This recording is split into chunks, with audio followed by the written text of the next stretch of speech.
Welcome to the third and penultimate panel of the Queer Times Conference. I'm Sarah Franklin, the director of LGBTQ+ at CAM, and this is a very special event designed to celebrate the first 3 years of this transformative program here at Cambridge. And in this series of 4 consecutive panels this week, we're sharing and exploring not only the difference a queer perspective makes, but how we do this work together, including how we do queer work within the Academy and across its borders. So thanks so much for being here. When we postponed this event just over a year ago, or a century ago, depending on how you feel about it, we of course expected to hold it in person this spring, and unfortunately that's not possible. But fortunately, one of the things we have learned from COVID is how much more accessible it is to conduct events in this way. We've learned a lot about that this year, and that's very important to this subject area, in part because this kind of meeting has been so important during COVID for widespread communities, global communities of people who, especially queer people, who are not always able to connect very easily.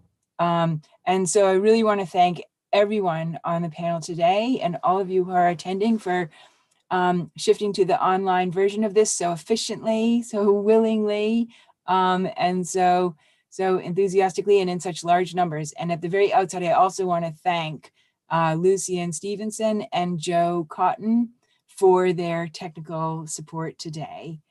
So today's panel is organized and chaired by Dr. Hakan Sandal-Wilson, whom many of you will know, who's been one of the key contributors to the work of Q+ since its inception. And in this panel, we'll be exploring the very creative ways in which queer perspectives and queer methods can bring lost objects and invisible subjects into view. Jeff McGuire, another founder member of Q+, is the organizer and chair of tomorrow's panel, the final panel on queer temporalities, exploring the potential of thinking queerly about time. And this panel tomorrow will be followed by an online after party for anyone who wants a chance to meet up and debrief afterwards. So if you haven't already registered for either tomorrow's panel or the after party, please go ahead and do so on the Q+ website. If you haven't signed up for our newsletter, please go ahead, and you can also find details there of how to follow Q+ on Twitter, Facebook, and on YouTube, where you can find many more videos of the events we've been involved in. So I just want to turn now to Hakan to introduce our topic and our speakers. And I just have to say it's such a pleasure to introduce Hakan, and especially to introduce Hakan chairing a panel he's organized on this topic, because this is an incredibly important area that has been explored in depth by Crash in the series that Hakan organized, that I think many of you will have attended, and for which there is now a complete set of videos available on the Crash website. So if you're not familiar with that series, or if you want to see any of the other videos on this topic, please do go there and take advantage of them. And following the panel today, we will have time for Q&A, which you can participate in either by typing a question into chat or raising your hand using the Zoom function, your Zoom hand. And we'll try to answer as many questions as possible in the time we have available. But yeah, do please be aware the Q&A is being recorded, as is the rest of the session. Okay, so without further ado, thank you so much for joining us, and over to you, Hakan. Thank you so much, Sarah. Thank you. Hi, everyone. Welcome to the Queer Methods panel of the wonderful Queer Times Conference. We are cultivating queer joy this week, learning from one another and imagining a just future, all at the same time. I'm Hakan Sandal-Wilson from the University of Cambridge Center for Gender Studies. I recently completed my PhD on LGBTI plus activism during times of ethnic conflict, specifically looking at Kurdish LGBTI plus activism in Turkey. Today, I'm very excited about this panel and very happy to be chairing it because I think it's really important for us to talk about the methods and methodologies we employ in our research, and in particular, our lived experiences of using these methods. This is a topic really close to my heart. Back in 2018, which now feels like decades ago, I started a seminar series based in the Center for Gender Studies on methods and methodologies employed in gender and sexuality studies, with a focus on social justice. It is the Methods in Question Epistemologies of Gender and Sexuality seminar series. The seminar series attracted a lot of interest and created a much needed space in which we could ask questions about methods. What is the use of our methods? What do they do to the subject matter, which they wish to understand? What do they do to us and to other people around us? How are these methods in conversation with politics? Sharing our experience with the various methods we employ, discussing the limits of conventional methods, so to speak, making connections between politics, social justice, and methods, all this proved to be really fruitful. Please feel free to visit its blog, which is regularly updated and has resources including recordings of the talks, calls for papers, and more. You can find it at methodsinquestion.co.uk. I believe we need to continue these conversations, and in a way this panel is one really important way to build on the kinds of conversations we've been having at LGBTQ+ at CHEM, the Methods in Question seminar series, and the Center for Gender Studies. Indeed, to me, the Queer Times conference this week itself as a whole represents an intervention into methods and methodologies. Holding this conference is itself a method to explore and realize our potential as a queer community of researchers. Yesterday, for instance, the Queering Institutions panel was mind-blowing. I'm still digesting the wonderful talks. I imagine this panel as well to be in conversation with others, in creating a space which holds transformative potential. Lola Olufemi, for example, yesterday talked about how reading groups she started along with others as students were one of the most transformative thinking spaces for her at Cambridge. So spaces we create, such as this conference or Q+ at Cambridge, are crucial spaces in which to discuss transformative possibilities and new imaginations, as well as the new vocabularies and new methods which these might require. Coming together as a community is not only productive, it may also be a lifeline for some of us. So I'm particularly excited about today's panel, not just because of the subject, but because we're going to be hearing from and thinking with three fantastic scholars, Nisha, Beatriz, and Eliz. I really can't wait to hear their talks. I will introduce them in a minute, but before we begin, a couple of housekeeping points again to reiterate. First of all, this event is being recorded and live streamed on YouTube and will be made available soon. Second, please keep your microphones muted during the talks. During the Q&A, you can either type your questions and comments in the chat box, or you can raise your hand and ask your question yourself. Also, please feel free to start typing your questions in the chat box throughout. We will make sure to send all the questions to our speakers after the event. With that said, let me introduce our wonderful speakers. The short biographies I'll be sharing with you won't do justice to their research and the queer joy and solidarity they offer. Nisha is a PhD candidate at the Center for Gender Studies. Her research examines fiction by 20th century Irish writers to excavate the voices of Ireland's haunted modernity. She is interested in ghosts, queer epistemologies, and queer approaches to the archive. Beatriz is a PhD candidate at the Center of Latin American Studies at the University of Cambridge. She previously completed an MA in Gender Analysis in International Development at the University of East Anglia, in which she discussed heteronormativity in the development sector. Her research and teaching interests include queer theory, LGBT politics, citizenships, and intersectionality. Eliz is a PhD candidate in social policy at LSE, supported by an LSE full scholarship. She holds an MPhil in gender studies from the University of Cambridge and another MPhil in sociology at the Chinese University of Hong Kong. Her research examines laws, policies, and cultural norms related to sexual orientation and gender identity, discrimination, gender, sexualities, and family, and mainly focuses on the Greater China region. She also has engaged with different research which informs critical debates on LGBT+ policies and public opinion in Hong Kong. So, Now, please put your hands together virtually for our speakers. And over to you, Nisha, if you are ready. Yes, thank you so much, Hakan, and thank you so much for this invitation. I'm just going to try and share my screen. Hopefully this will work okay. Okay, yeah, so this is the title of my talk. It's based on my PhD research. And I just want to quickly say at the start that I will be talking quite a lot about violence against women and racism. That this is also a talk about skidding about in time, about second sight, predicting the future, about queer time. So I want to kind of echo what Lola said yesterday about chronology, about embracing non-linear traces, fragments, whispers, which I'm going to be talking about today in relation to narrative. I totally agree with Lola that messing with order is perhaps what queers do best. I think that's a good starting point to have in mind today, and probably also tomorrow for the Queer Temporalities panel, which I'm really excited about. But because this is a panel about method and about knowledge production, I'm going to talk about how these queer ways of inhabiting time differently produce ways of knowing differently.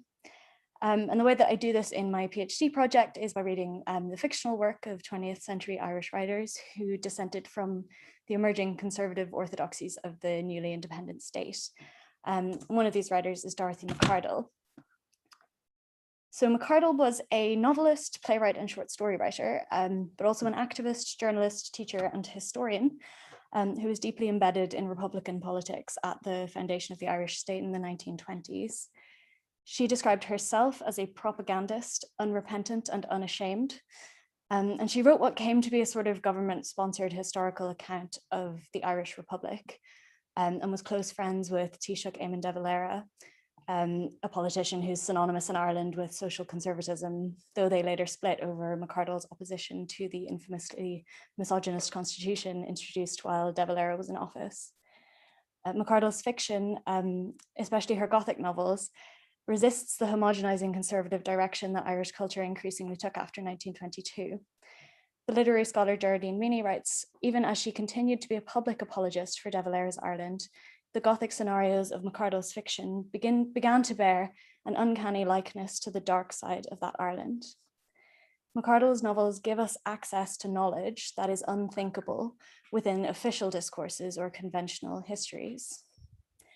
And we've been seeing quite a lot of this problem in contemporary Ireland, most recently with the publication of the Mother and Baby Homes report. I think it's true across many of the kind of reports and official documents into abuse and exploitation in Irish history. These narratives can't express certain realities. Their narrative style warps the experiences and testimonies of survivors. If we consider these the only or the most important sources of knowledge, so much is written out for failing to conform to official standards of evidence. Fiction offers what Munoz called queer evidence, an evidence that has been queered in relation to the laws of what counts as proof. So queer epistemologies and queer methods, for me, register the multiplying and complex ways in which knowledge can be felt and lived. They're full of ghosts, hauntings, and non-linear temporalities. So this, for me, is the value of reading texts that traffic in the Gothic, the supernatural, and the queer. It gives us this vital access to ways of knowing differently.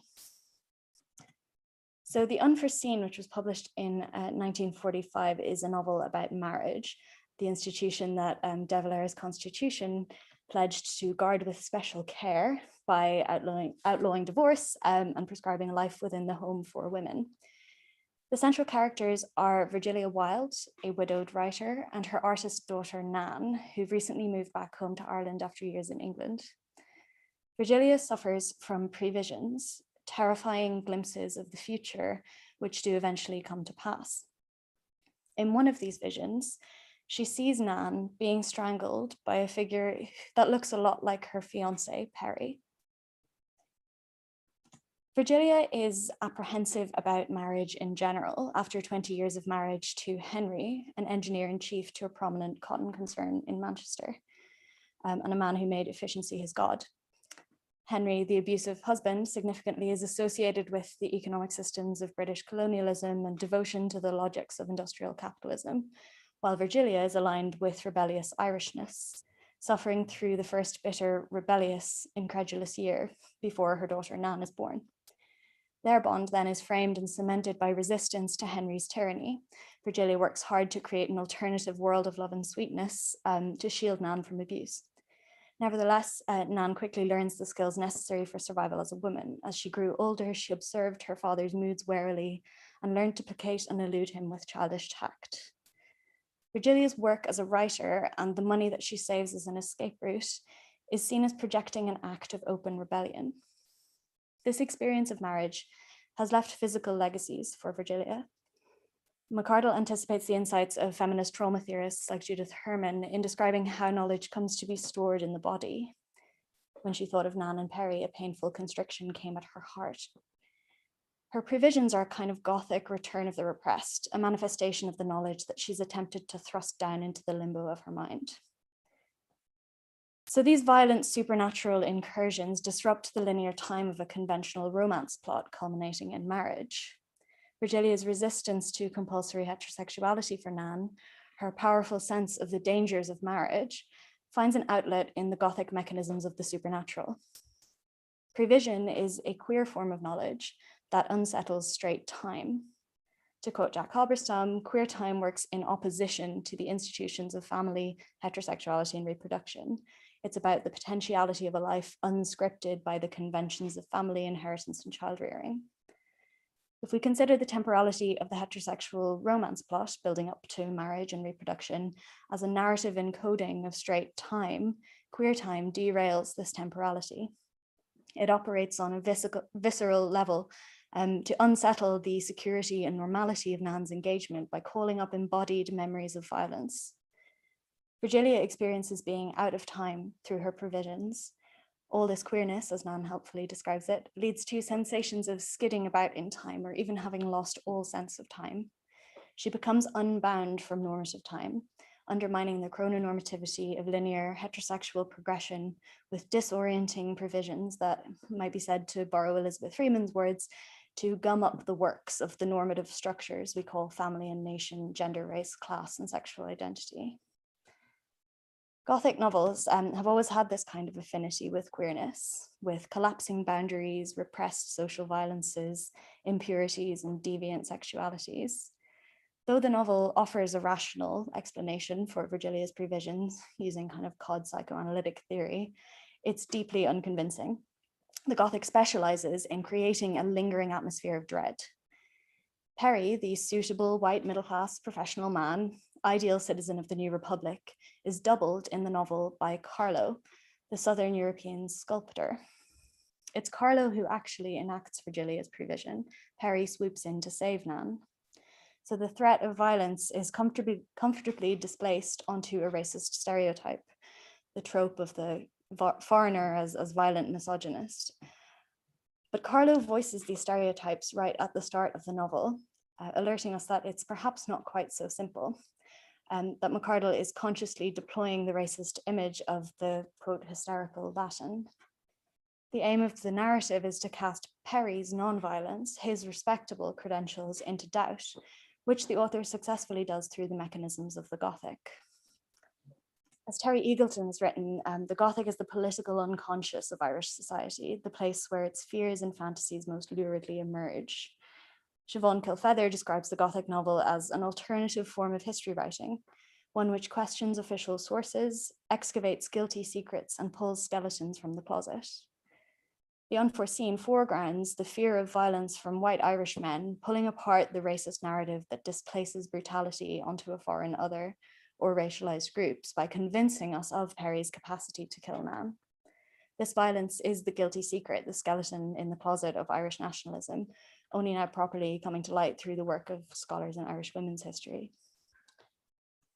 The Wicklow setting of the novel prompts one character to tell the story of St. Kevin, a hermit associated with the monastic settlement at Glendalough, near to where Nan and Virgilia live. He lived over there in a cave in a rock, but one Kathleen brought him food every day, and Kathleen was so pretty that there was nothing for it but to drown her. He threw her in. Here, the novelist transforms Glendalough, a key location for Ireland's Christian heritage and identity, into a site of horrific violence, casting a shadow over the dreamy, idealistic depictions of the Irish landscape, which recur throughout the novel and are stock images of Irish nationalism. The added detail that no end of underground meetings were held here in the troubled times places the same location at the center of the Irish revolutionary struggle.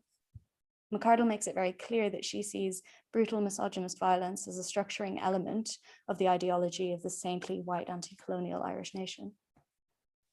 Perry's own violent inclinations are revealed in an incident with a Minkar or traveller family, the Vaughans, who have a central place in the novel. To end an argument between Sal Vaughan and Virgilia, Perry attacks Sal.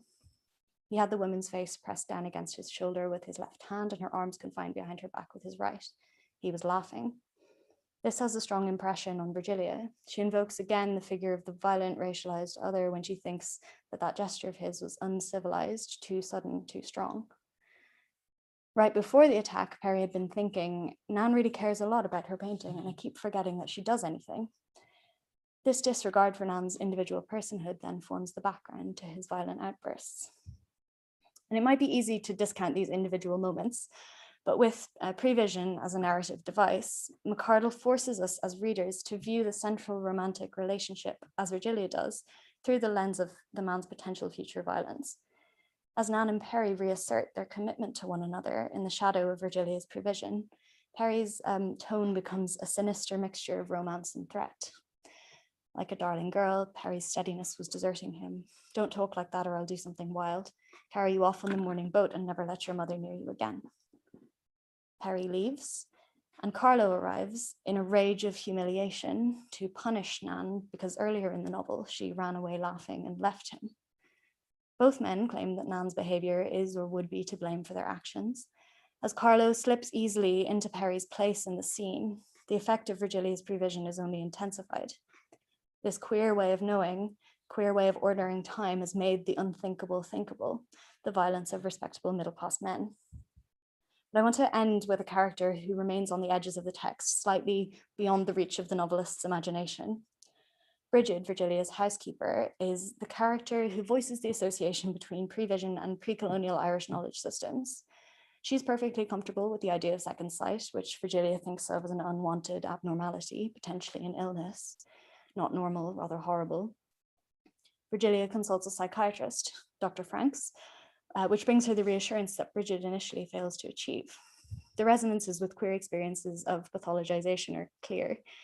Instead of considering her abnormal, he had suggested that the boundary of what was accepted as normal ought probably to be widened to take in such a case. That meant a good deal from a man with his trained scientific brain. In many ways, the narrative is about professional middle-class people coming to understand knowledge that poor rural women have been articulating all along. Dr. Franks and Perry both use overblown jargon to diagnose Virgilia, which contrasts humorously with the casual Hiberno English used, for example, by her neighbor, Mrs. Doyle. You had a dream, it seems, and it came true after, and isn't there many a one done the same? This matter-of-fact acceptance is comforting in its own way and prompts Virgilia to reflect that if you had to have paranormal experiences, Ireland was a good place to have them in. The experience of dealing with the supernatural is deeply destabilizing for most of the characters. Bridget, on the other hand, responds serenely to the suggestion of the paranormal, calling it a plain, ordinary case of second sight. She turns out to be the most rational actor in the novel, the one who had understood and been able to help. For Nan, the effect of this is profound. Her proud tower of reason and logic lay overthrown, and wisdom had to be sought for in old wives' tales. Nan has begun to question hierarchies of knowledge in ways that anticipate feminist epistemology and philosophy of science. In this light, the unforeseen, I think, charts a process by which the patriarchal colonial medical establishment, which legitimizes and perpetuates violence, is steadily undermined and destabilized. Macardle's process of queering knowledge through a pointedly feminist lens draws Nan towards ways of being in the world that are less hierarchical, more relational, and more in tune with a transgenerational feminist system of knowledge, or old wives' tales. These insights are embedded in a narrative that culminates in a conventional romantic ending, elements of a radical queer epistemological critique, smuggled into a work that remains on the surface, unthreatening to heteronormative Irish culture, but the Gothic sense of dread evoked by prevision is never completely dispelled. And just quickly to conclude, The Unforeseen was republished in 2017 by Tramp Press, an indie publisher, in their Recovered Voices series. Despite having grown up in the same town as Macardle, this was the first I had ever heard of her. The series name couldn't be more apt for Macardle's novels, preoccupied as they are with the legibility of the past, with the politics of representation and the recovery of queer voices. There's a popular perception of the 1930s and 40s as a period of stagnation and silence in Irish culture. And projects like Recovered Voices and indeed The Unforeseen remind us that this is a politicized critical narrative. They encourage us to question the structures that silence certain forms of knowledge and look to ephemeral, irrational, queer forms of knowledge to reanimate the ghosts of the literary archive. Thank you so much.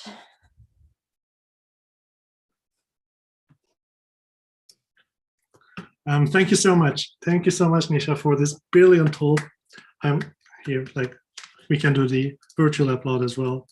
So our next speaker is Beatriz. And Beatriz, if you're ready. Yeah, let me just get confused for a second while I try to. Of course. No matter how many times we do it, we still have to think. Yeah. So thanks, Hakan. Thanks to my fellow panelists and everyone who is here with us today. I've been looking forward to this event for a year, and I'm really glad to be here, even if we can't meet in person. LGBTQ at CAN has been amazing, providing us with a community within Cambridge and promoting innovative and important research.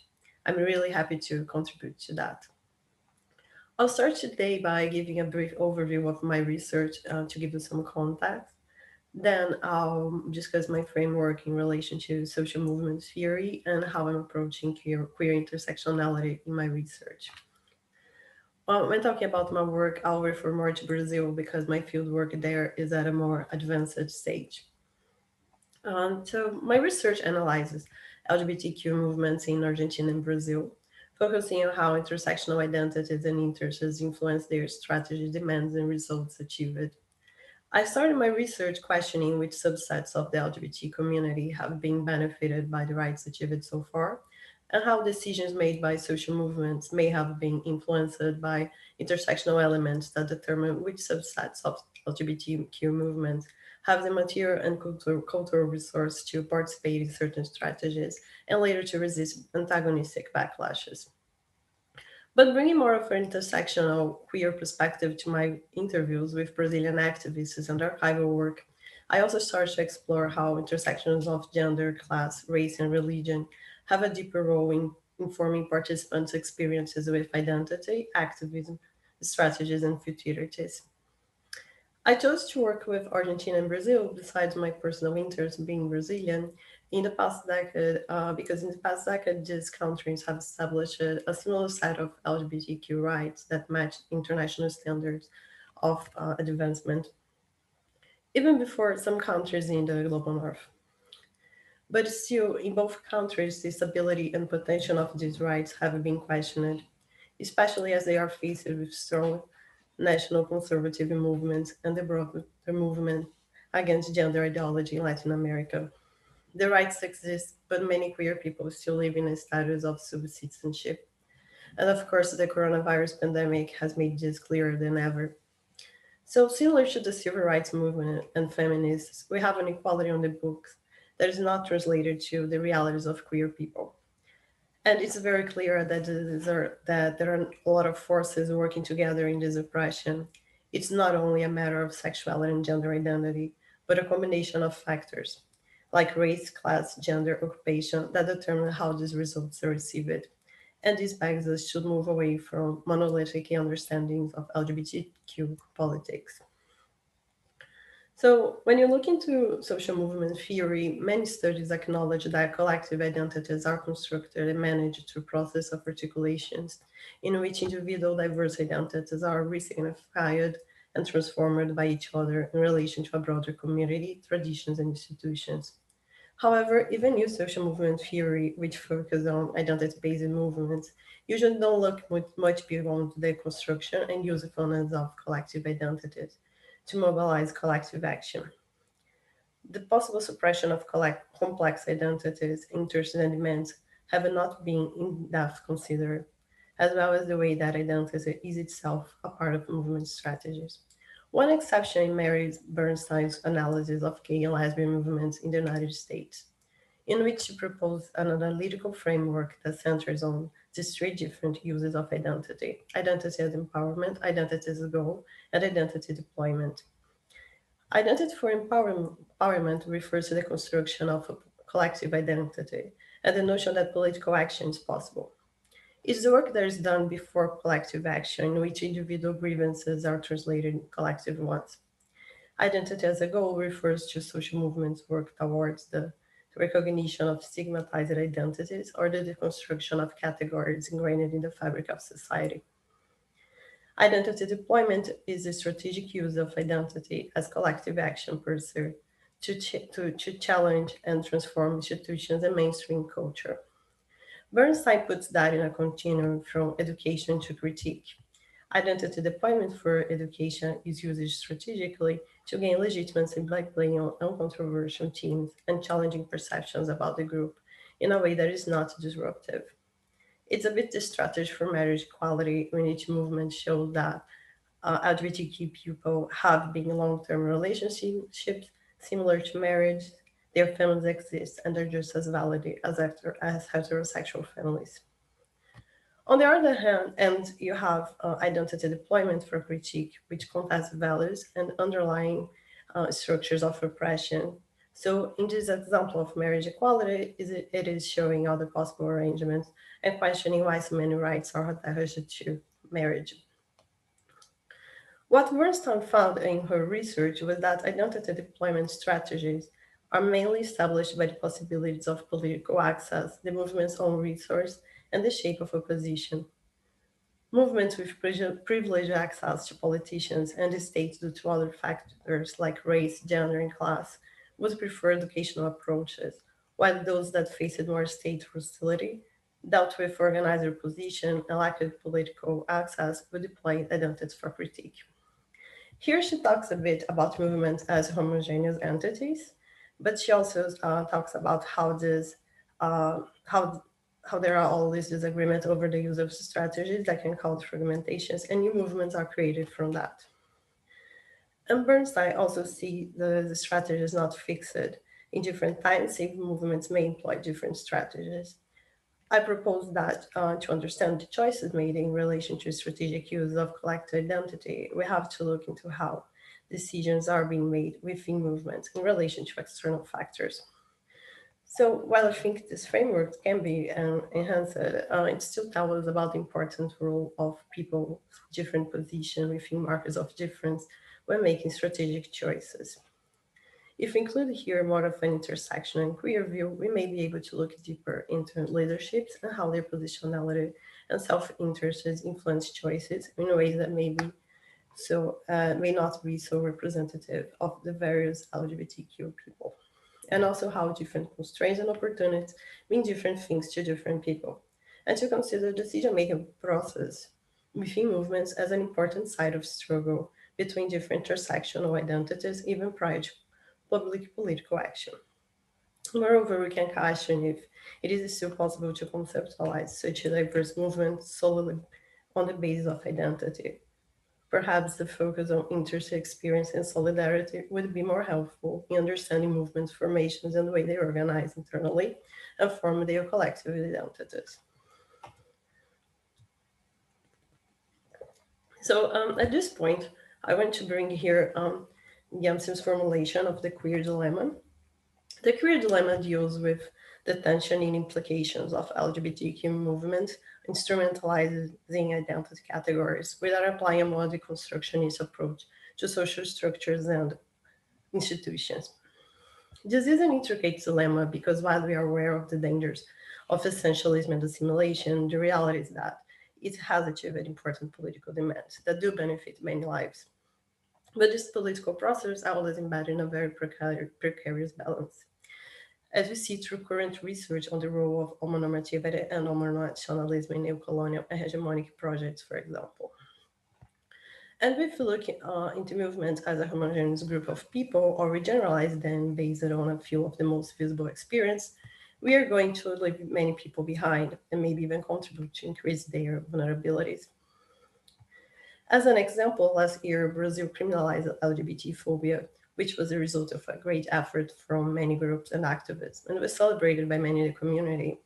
However, at the same time, Black and poor LGBTQ people question if this was not just going to become another tool to criminalize Black and poor people.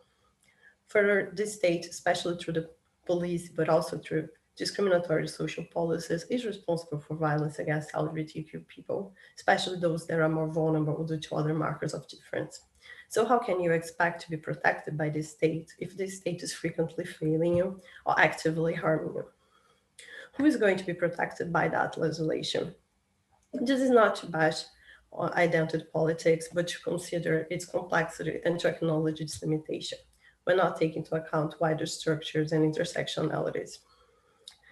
As Gensim says, the queer dilemma is also a challenge for us as researchers. To enhance social movement theory, we need to develop methodological tools that allow us to look within movements and understand what these collective identities mean to them. As Gensim put it, accommodating the complexity of queer activism and theory requires sociology to revisit the claim that social movements are engaged in simply constructing collective identities. Queer movements pose the challenge of a form of organizing in which, far from inhibiting accomplishments, the destabilization of collective identities is itself a goal and accomplishment of collective action. When this dynamic is taken into account, new questions arise. The question of how collective identities are negotiated, constructed, and stabilized, for example, becomes transformed into a somewhat livelier one. For whom, when, and how a stable collective identity is necessary for social action and social change. So we need to take our queer claims seriously. Often movements that have a more deconstructionist approach that do not fit perfectly in our idea of social movements, politics, and goals are disregarded as just chasing some distant utopia, as if they're not doing anything material real right now. Although the queer world they dream of may not be achieved within our lifetime, we see that this ability to imagine the impossible is what motivates people. And that's what many of us put into practice right now. That's what shapes activist ethics when they create networks of care, of mutual assistance, when people act in solidarity with other causes. And these everyday practices are the bulk of activism. They are the manifestation of a better world within our current reality. They make a difference in people's lives and they can't be ignored by us as researchers. So what I want to bring to my research is a framework of queer intersectionality, in which I use intersectionality as, of course, the recognition that a person's sexuality or gender identity is not going to override other categories they are part of. And therefore, when they are in these spaces of activism, there are many dynamics at work, and it's going to impact their relationships within the group and how they interact with strategic choices. And in fact, the historiography of these movements comment on racism and sexism within them, and fragmentations even between different sexualities. But there aren't many studies looking deeper into how unbalanced power relations between different identities have impacted movement choices and results, and still do. So I use a framework that privileges the intersectional analysis of internal power relations in their continual interaction with other internal and external mechanisms that facilitate, constrain, and shape collective action. I also work with Maria Lagana's intervention on coloniality of power and consider how even these progressive movements that I'm researching often still define themselves and their goals in terms that come from outside their realities. This is not to deny very important transnational ties of solidarity between South and North, but to consider them not only categories, but the very way that we think of progress, that we value movements, that we research them, is penetrated by continuous relations of global North's hegemony and the global capitalist system. So we know there is not a list of queer methods ready to be used. It's not always clear what you have to do to put this in practice, because a lot of what makes methods queer is being curious and questioning things and trying to look at your research through different angles. I like this quote here from Weiss' work on queer anthropology that I believe apply to many fields. As he says here, for it is our queer desire that motivates our search for an otherwise, for an object, and a mode of analysis that could do justice to our hopes and dreams, political or analytical or both. That this may never be achieved is, I think, the point. And so I think we should acknowledge our desires. Indeed, I think it is our erotic, political, and intellectual desires that make our work queer. And I'm agreeing that makes anthropology queer. Queer as a wanting to know more, a commitment to a wandering curiosity. How did interdisciplinary certainty? Queer as a provocation to think otherwise, think anew. Aren't those our desires? They're certainly mine. So I learned so far researching digital archives and interviewing people in Brazil is that you can't understand the movement without learning about personal conflicts, friendships, love, sex, disappointment, and solidarity that goes beyond the LGBTQ. To understand contemporary LGBTQ movements in Brazil, you have to talk about race, class, religion, education, history, the gaps in the official narratives, carnival, and even land rights. So in conclusion, I believe that the incorporation of a queer intersectional lenses into my framework will allow me to better understand the dynamics that create collective action. Through that, I believe that I'll find that internal power relations have a greater role in determining which arenas will be approached and how researchers are mobilized than recognizing in previous works. As movements are arenas themselves in which conflicted identities and interests meet, a further analysis of inter-movement relations as to understand of how choices are made and collective action is shaped in the course of struggle. And keeping an open mind, always challenging what we know and imagining the impossible is the best way to approach our researches. Thank you very much. I'm looking forward to hearing your talks.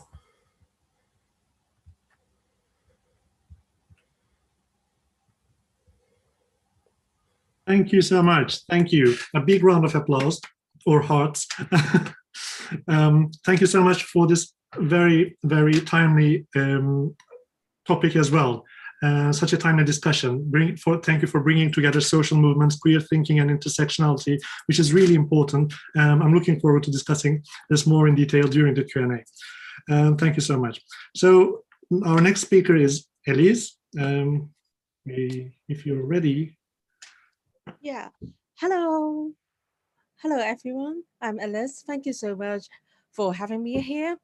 I'm now in Hong Kong with 7 hours time difference, so it is already midnight in Hong Kong right now. I will record the videos and I will stay all night for the live Q&A section. Thank you.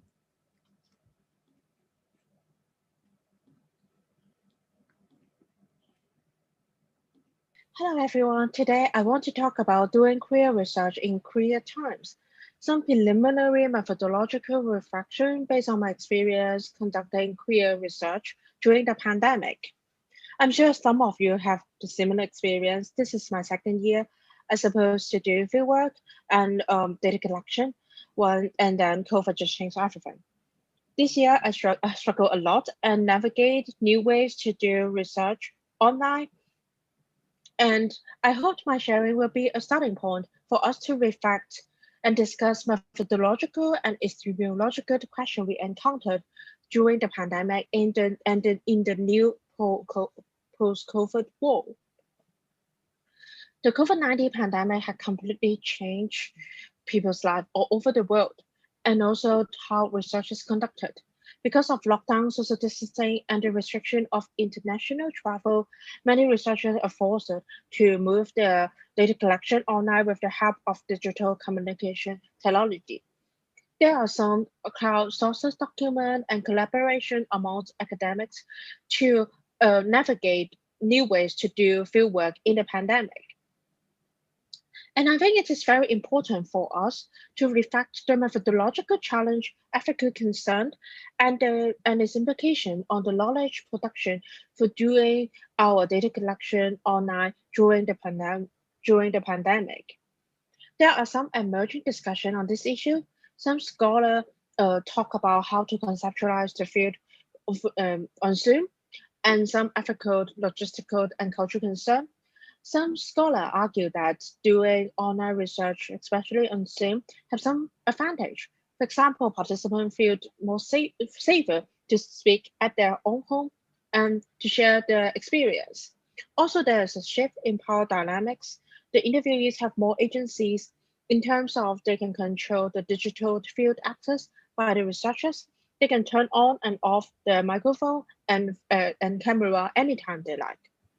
And also, the blur of public and private sphere, the field home boundary, provide unique opportunities for researchers to understand more about the interviewee's private life. For example, when they're doing Zoom at home, and then the cats and dogs, family member just pass by, and then it provides a good opportunity for researchers to know more about the interviewee's private life.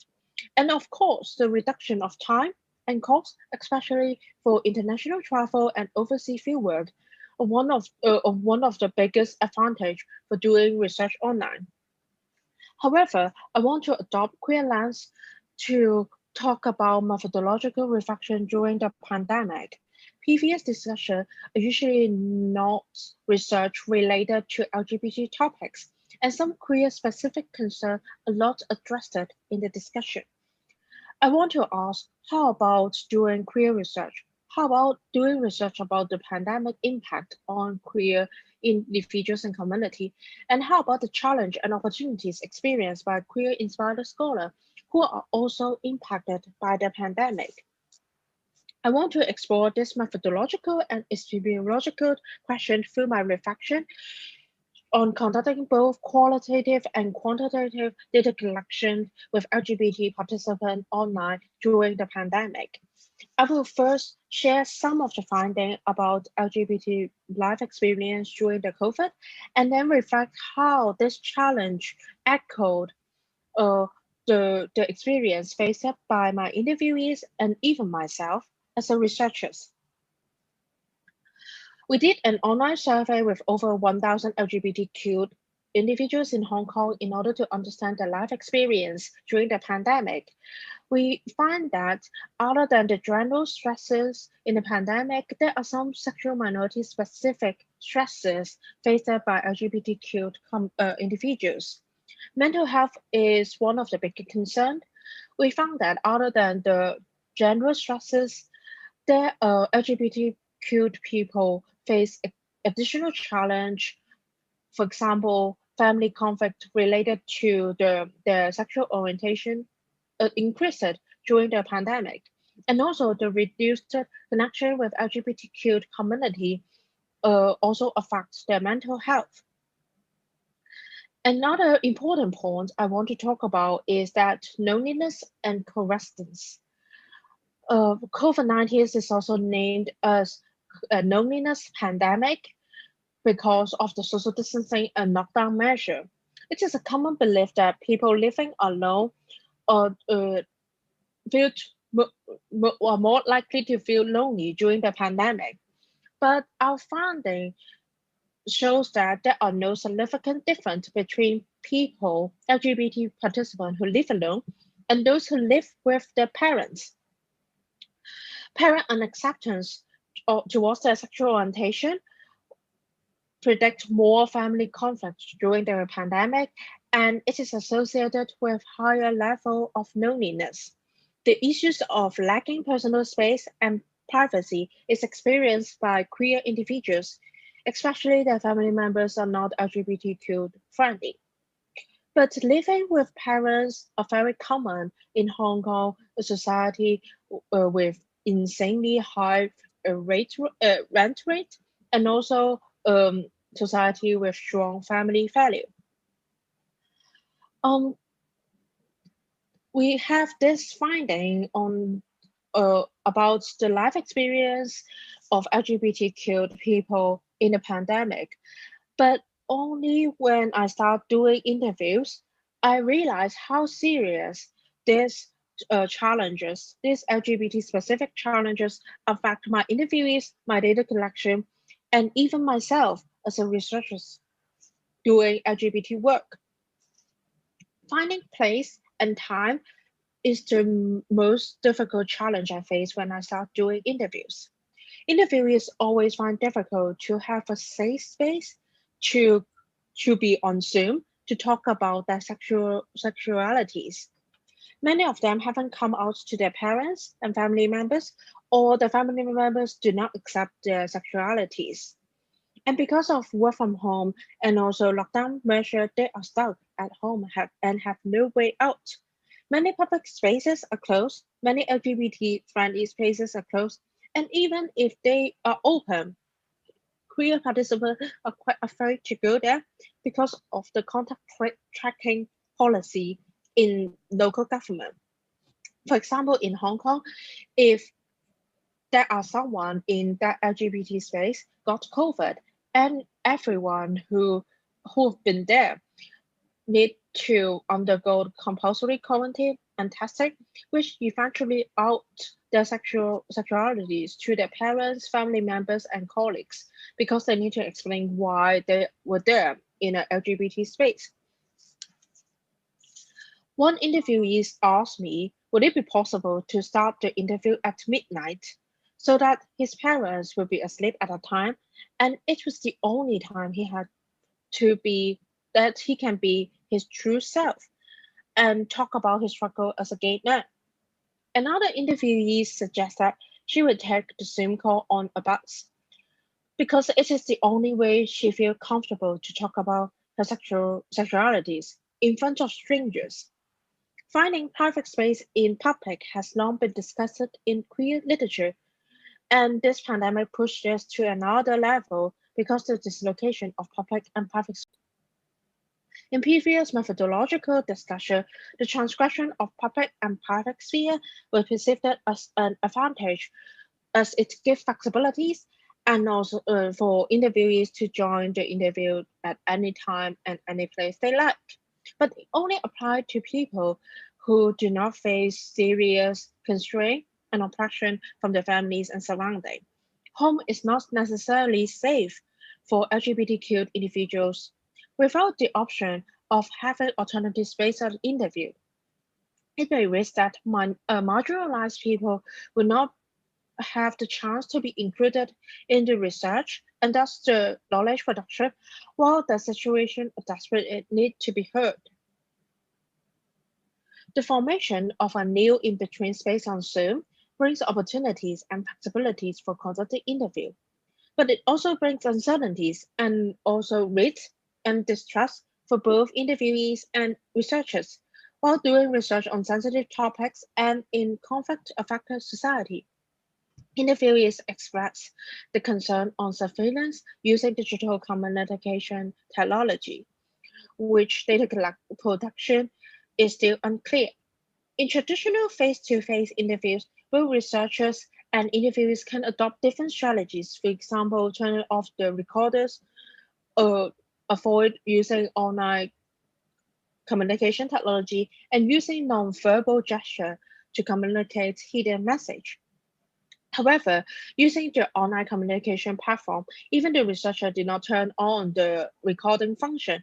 The interviewee's face, their identity, and what they said are shown through the online platform, and some interviewees express concern whenever the data will be accessed by the third party, either legally or illegally.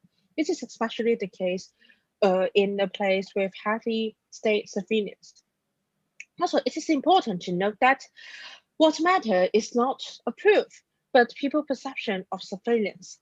For example, in Hong Kong, we had some political unrest in the past 2 years. When one interviewee expressed his political view, he immediately hesitated as he realized the conversation is on Zoom. I suggest, how about we change and use a more secure online platform?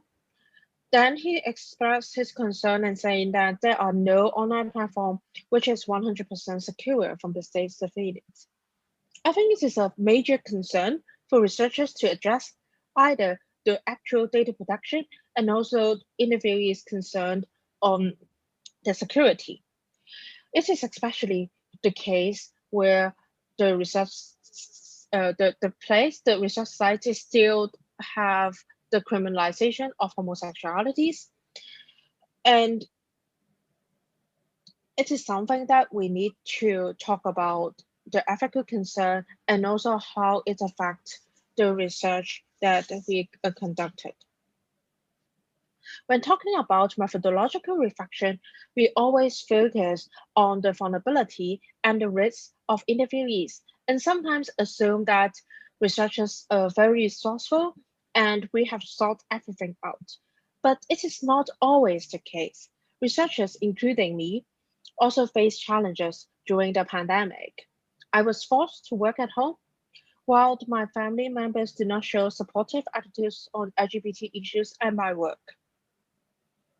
The transgression of public and private spheres and the field home distinction has also impacted me as a researcher, especially I'm doing on a sensitive topic. I remember I was so nervous to be overheard when doing interviews in my room. I'm so worried that my family members would suddenly inflict into the room and disrupt my interviews. And we all know that this is not uncommon.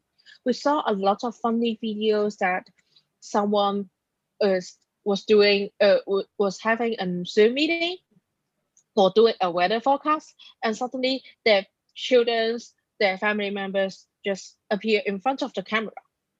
It is hilarious and not a big deal if their work are fully supported by the family, but it is so stressful and worrying when our work is stigmatized and not accepted by the family. The traditional boundary of the field home can act as a buffer for queer-inspired researchers who work in an LGBTQ unfriendly families and the society. Now, in the new pandemic world, we need to navigate a new way how to deal with it.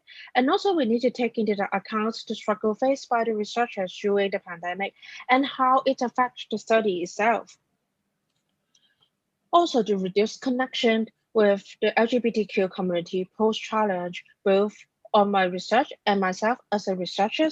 Being there and sharing places are crucial to build rapport between interviewees and researchers. During the pandemic, it makes people difficult to connect, or we need to navigate a new way to reconnect with the community. Just like what we did now, we are having this conference on Zoom across different continents and also different time zones. I understand we need to find a new way to do research, and I hope my sharing can be a starting point for a discussion on ethical concern, methodological and epistemological reflection on doing queer research during the pandemic. And I look forward to hearing your experience and continue our discussion. Thank you very much.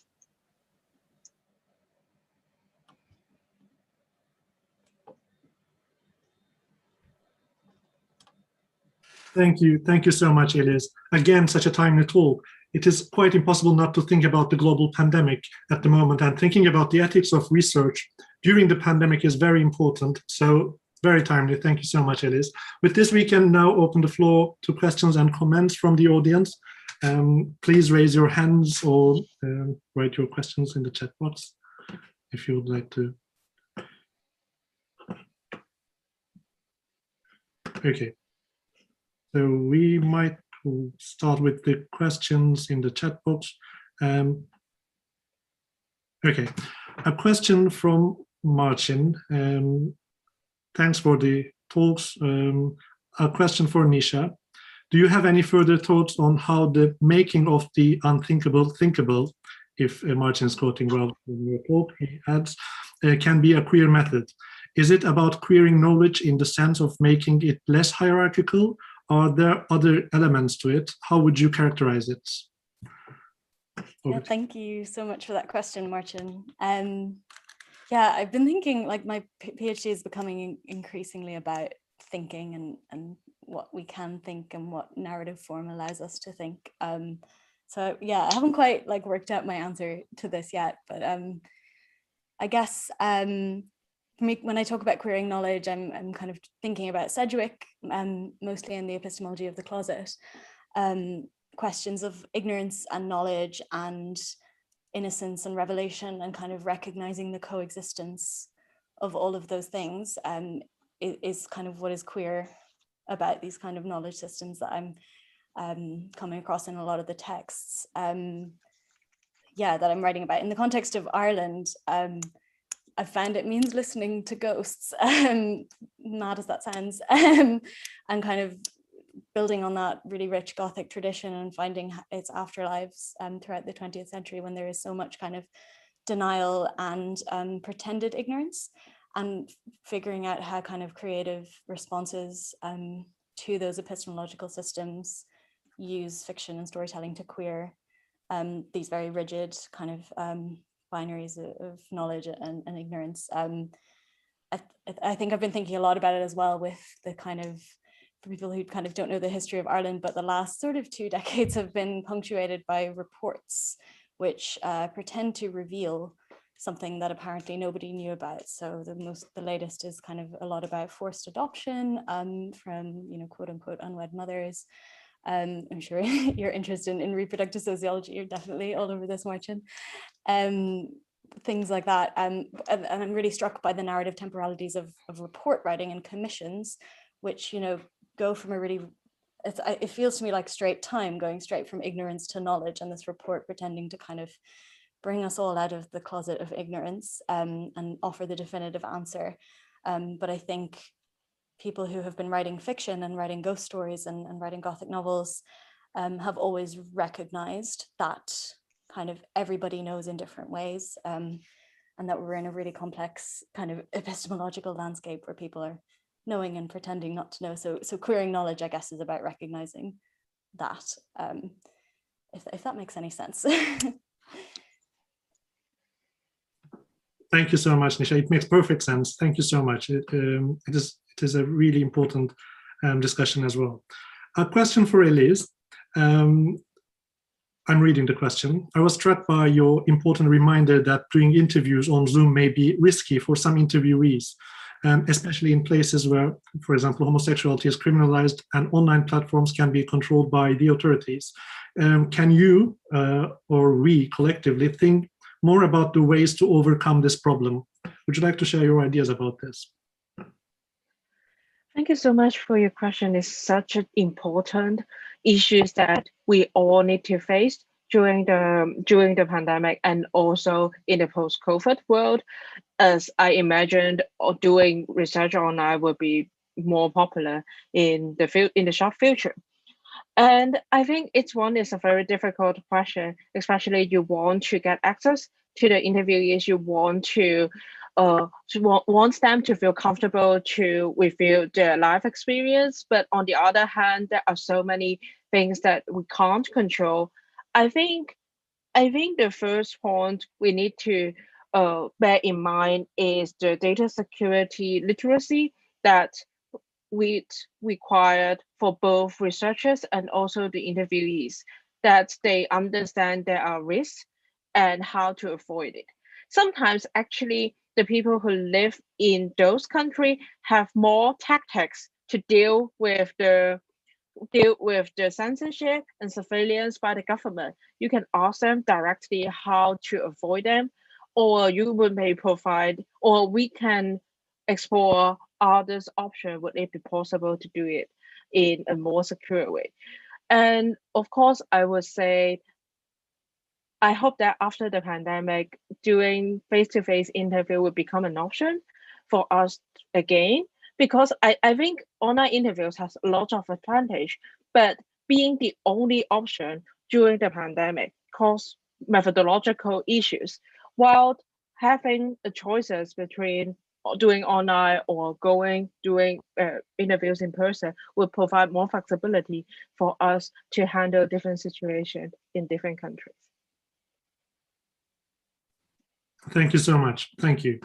A question from Catalina Martin. Great presentation, everyone. So many parallels with my own study. This is the amazing part, isn't it? We hear each other's research and then draw many parallels. Did you have any issues with recruitment of participants? Also thinking about with participants, and how to build this with participants in such a complex context when exploring emotional subjects. I guess this question is for Eliz and Beatriz at the same time. So if you would like to comment on this.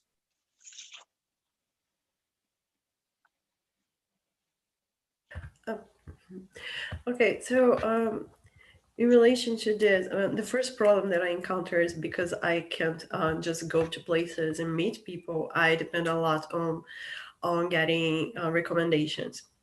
And what happens often is that people recommend me just white cis gay men. And I got to a point that I had to actually ask people to recommend me someone different, you know, just give me some contacts of a Black woman, or just to have to say to use this just very specific identities to be able to get more diverse a diverse view of the movement. And there is also the issue of access to the internet. And, you know, there is just this positive part that I was able to talk with people from all parts of Brazil, but from people from some parts, they had to use WhatsApp audios because they can't have their connection is not good enough to keep a Zoom interview.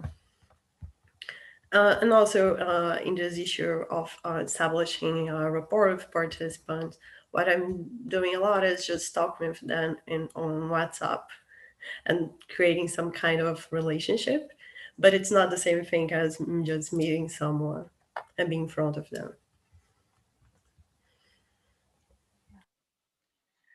And for me, I think COVID definitely affects my recruitment of my participants. And that's why my data collection is so slow right now. I'm so nervous about it. But yeah, this is the difficulties that we need to face. And I think what makes us difficult to recruit participants, because actually participants face a lot of stress during the pandemic. We face a lot of uncertainties. And from the point of view, doing research is just an extra work, which if I have the time, I would love to help, but I already have a lot to deal with. So this is the reality that we need to face. And I'm still navigating what kind of method or what kind of way would make it better. And what I'm doing is I try to be flexible for my interviewees and also for myself. Anytime, any space, if you are willing to do it, I'll be ready for it. And also explore different ways of doing it and see if there are some policy change because related to social distancing in the local government, and then are there any new creative way for you to do research, or maybe having research through social distancing or anything. I open for different options and see how it would help. But it is definitely a question I'm sure a lot of PhD students and scholars are facing right now. That's true. Thank you so much, Eliz. Thank you. Please feel free to raise your hands and make comments or ask questions yourself. Now a question for Nisha from Ash. I'm just wondering what your thoughts are on storytelling and fiction as a resource for imagining futures. Great question. Thank you very much for that. For me, I suppose I'm quite fixated on this period, kind of the aftermath of the formation of a new nation state. And I suppose when I think about imagining futures, I think about recognizing dissent in the past and kind of looking to fiction to find people who are dissenting and who are expressing their dissatisfaction with the status quo, which I guess is a model we can all take, and finding queer ancestors as well, to kind of feel like you're part of a continuity that can go forward into the future. I think it's also important to read ghost stories and supernatural and Gothic fiction to think about who is being made ghostly now, and what what ghost stories we should be telling about the present to remedy the social injustices. So Abira yesterday talked about Avery Gordon and Gordon's concept of haunting as the expression of an unresolved social violence, and that is just always applicable. So that's something that I always try and gesture towards and use as a theoretical framework for kind of studying this fiction that's sort of 100 years old. I guess, and as well thinking about storytelling, the question is always, you know, what does narrative form make possible? What storytelling do we need now? What kind of forms and modes and types of fiction do we need to imagine those better futures? So a couple of examples that kind of come to mind are the Abbey Theatre in Dublin did a really interesting online event recently in response to this report that I keep mentioning, where they did a kind of theatrical response to the overlooked testimonies of survivors of these carceral institutions. And it was really kind of bold. It wasn't a play, it was a theatrical response, and formally very interesting. So they were thinking, what do we need to respond to this moment? Another really interesting book is Owen de Vardoon's Why the Moon Travels, which is a kind of collection of Minkeri folk tales, which is just incredible. And again, it is playing with form and with amazing illustration to think about the present and the future. Yeah, I don't know if that's kind of responded to the question, but that's what I think about. Thank you so much. Thank you. A question for Beatriz. A question coming from Turkey, North Kurdistan. What are your thoughts on intersectionality between queer and race? Is it possible to think about queer without social class? So definitely no, you have to think about all this together. And this is very clear related just to the way that people identify themselves and the way they connect to the broader movement, the way that they belong to the community, you know, people who have access or not to certain spaces, to certain, to the nightlife. And even the access to rights sometimes depends on having the money to go through lawyers and things like that. And there was like this thing that happened just yesterday when I was interviewing this Black trans man, and he was telling me about living in a favela, and that after he started transitioning, he started being stopped by the police very often. And because his document had his dad name, so the police would think that he was stealing cars and things like that. So this is a very particular experience related to race and class that need to be brought to the broader movement. And it is really hard sometimes for people to find, to other people to relate to that. So you really need to have some kind of solidarity across class, across race to be able to advance a queer future. Thank you. Thank you so much. Again, please feel free to raise your hands and comment or reflect on the talks. And there is, I'm looking at the chat box. Okay, another question for Nisha. A broad question, but you might want to reflect on this. Do you think whether your ideas on the Gothic novel queer can be applied to other works from other parts of the world? I don't know if this came up in your... I mean, yeah, absolutely, but I am not the person to talk about that. But please, and if anyone in this room can speak to other parts of the world with expertise to join the conversation, because I guess, yeah, I'm thinking very specifically about the Irish context and Irish Gothic, which has a really long history because of the kind of peculiar colonization history.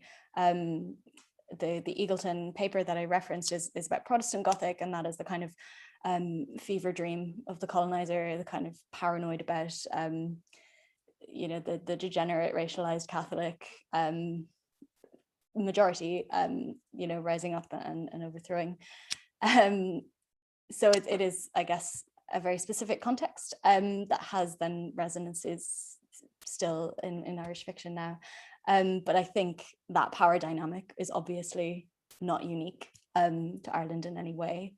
And I suppose what I've been doing is thinking about how this isn't just a Protestant form.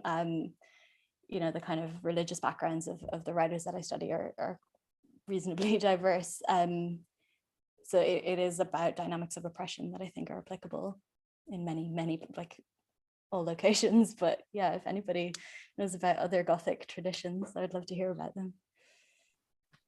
Thank you so much. So we have a question or comment from the audience. Paulina, please unmute yourself and ask your question. Thank you.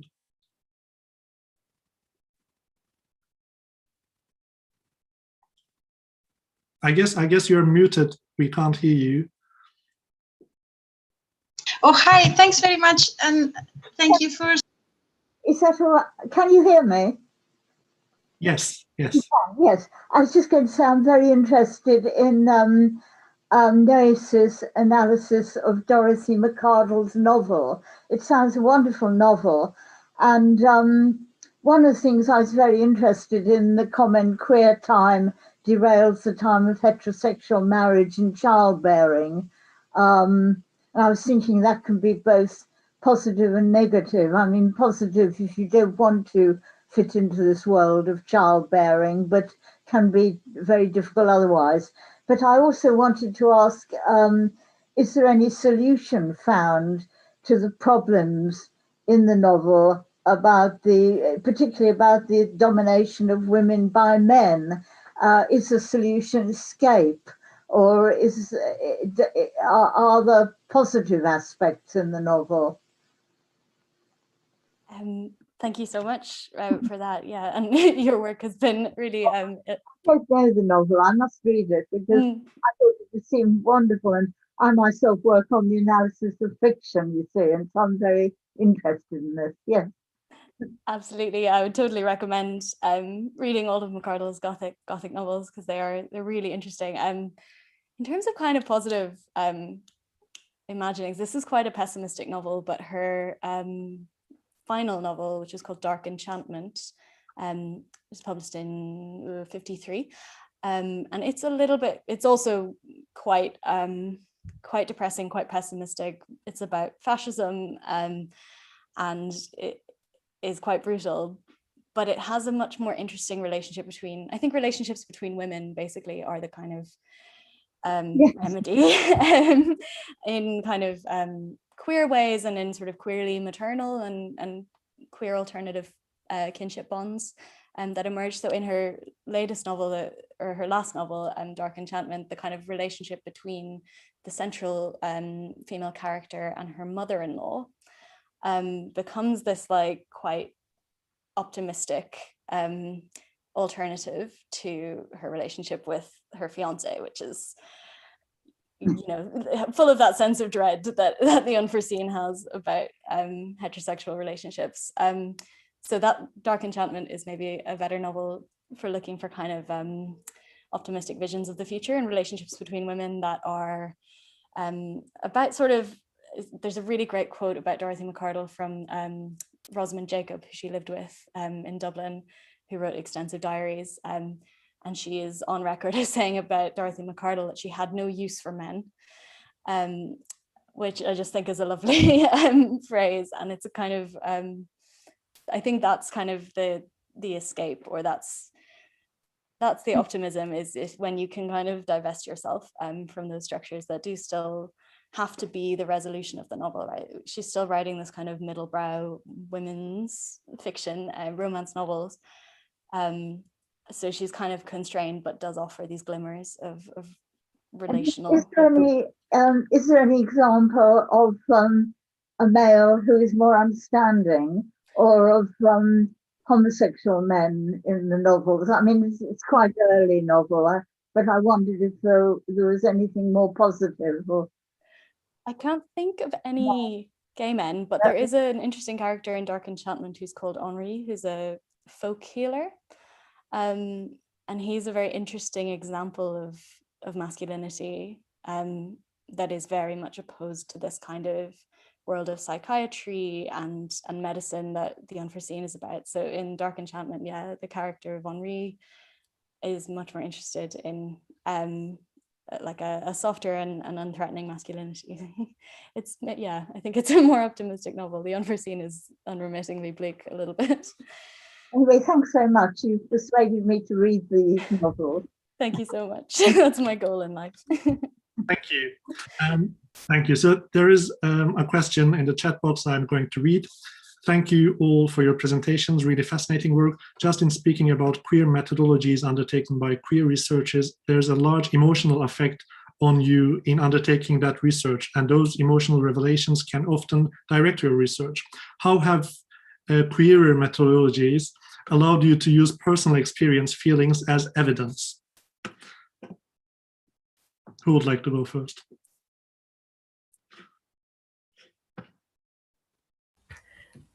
So I think that just being able to share my experiences with people and just commenting on that has been wonderful, and it made just I think makes also other people more comfortable to talk with me. But also sometimes I think it can be a bit overwhelming because you have a link to all that. So I talk, for example, with a lot of people who started their activism during the height of the HIV/AIDS epidemic. So there are a lot of stories that are just sad and tragic, and just can be really hard. But yeah, at the same time, just being able to talk with people about my own experiences, and especially in Brazil, that I know how things work and I understand I've been through similar situations. It's just inspiring, and I don't know, I feel good doing that too.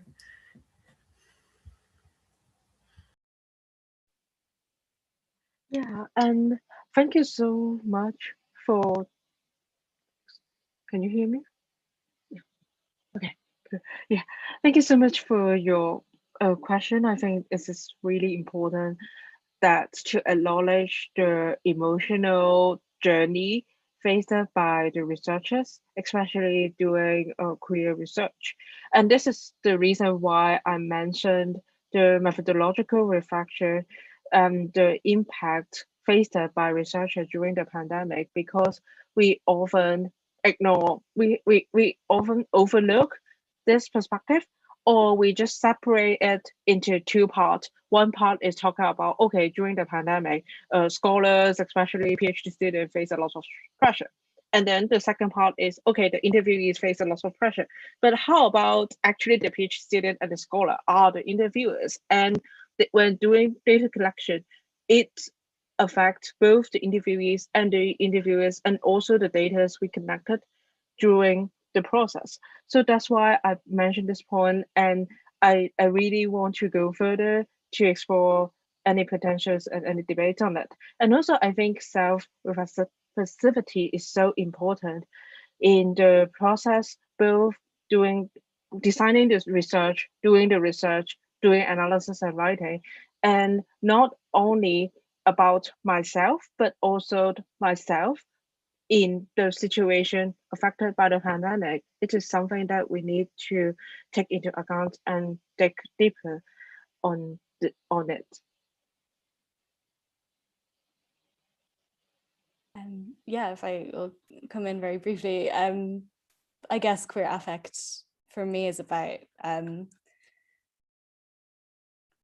because I read texts and I read fiction as my research methodology, so much of this sounds really kind of banal, but so much of my research method is sort of feeling that's gay, like, you know, reading a scene and feeling connected effectively to it, in the sense that there's maybe not evidence in the text for a certain claim, but there's a feeling, and that's obviously what fiction is specializing in. So yeah, it can be kind of infuriating to my like social scientist colleagues that I just say things and claim that they are queer because I feel that they are queer, but I think that is genuinely what I'm trying to get at, that personal resonance is a valid is a valid kind of form of evidence. But yeah, I'm not the first person to say that, but I've definitely been leaning into that during the pandemic, kind of on my own in a room with books. Yeah. Thank you so much. Thank you. And building on this, there's another question I think is a very important and interesting one, and the one very difficult to answer, of course. What do you think about the link between queer methods and queer analysis? So would you like to comment on this, which is a very, I think, interesting question. I will be thinking about this, but if you want to comment on this, please go ahead.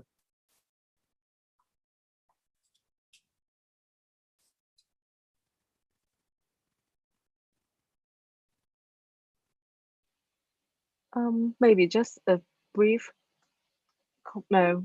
response to this question, because I think this is such a huge, big questions that we need to have another section to talk about it. So maybe just a brief, I think, as I said, self-reflexivity is so important in both queer method and also queer analysis. And then going more deeply and going more precise, like as what I shared when I doing interviews with people, we experience a lot of challenges. And I think that one go through the method part, but also it can be included. It is included in the analysis part to show that the real challenges faced by the LGBTQ individuals, not only what they said, but from their behavior, from their reaction, you can see the challenges they're facing. So this may be a possible way to connect both this to the big topics, but I'm sure we would have a deeper conversation about this.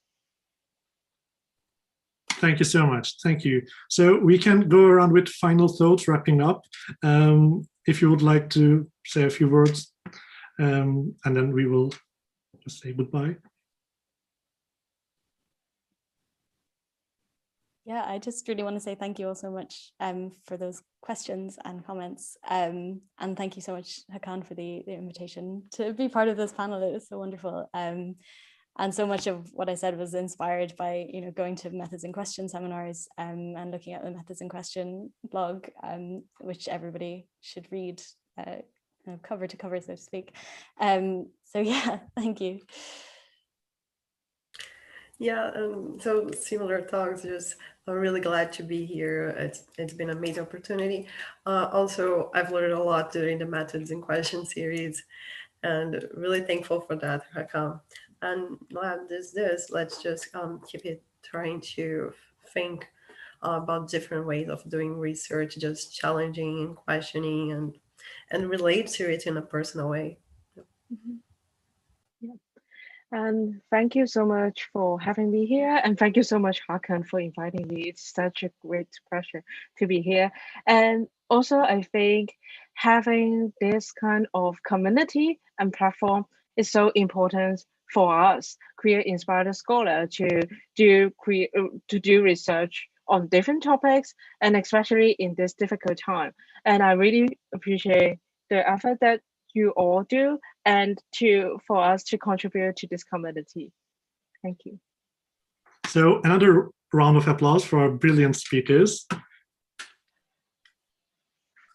Thank you everyone for joining us as well. Tomorrow we are meeting for another fantastic panel at 4. So looking forward to seeing you all again. Thank you for joining us and have a great evening.